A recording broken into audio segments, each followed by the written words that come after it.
We're giving a hearty shout out to Fort McMurray, which is celebrating the 1-year anniversary of the most costly natural disaster in Canadian history. It was on May 3rd, 2016 that the entire city, nearly 90,000 people, were forced to evacuate. Some of them would not return home for about a month. For others, it was a lot longer than that.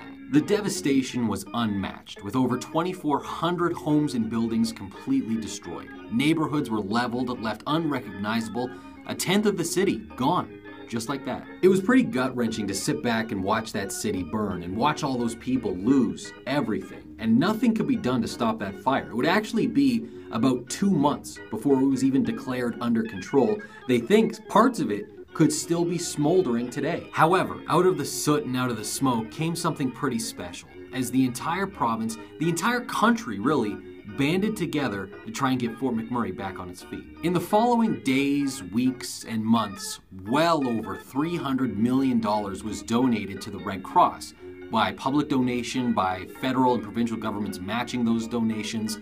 And sure, that is a drop in the bucket for what is needed to rebuild, but it is more than enough to help them try and get back to business as usual. And it wasn't just support financially. We saw t-shirts and car decals that said Alberta Strong. They were everywhere. So while the devastation was real, there is a silver lining, and all that was lost was just stuff.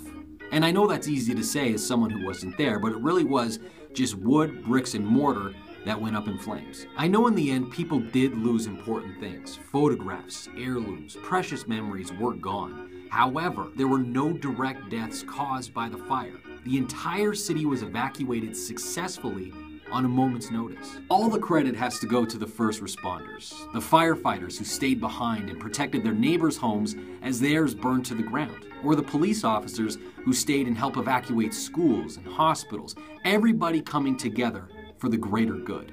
And it worked. I mean, you can't shortchange the fact that when people went home, the city was unrecognizable. Huge pockets of it just gone. But the rebuild is underway. A couple hundred homes started in the first few months of this year. It's just a little bit of what was lost, but it's a start. There was billions and billions of dollars in damage, and it's going to take a long time for people to move forward and leave that all in the past. But in the end, that 2016 Fort McMurray fire is something we'll never forget.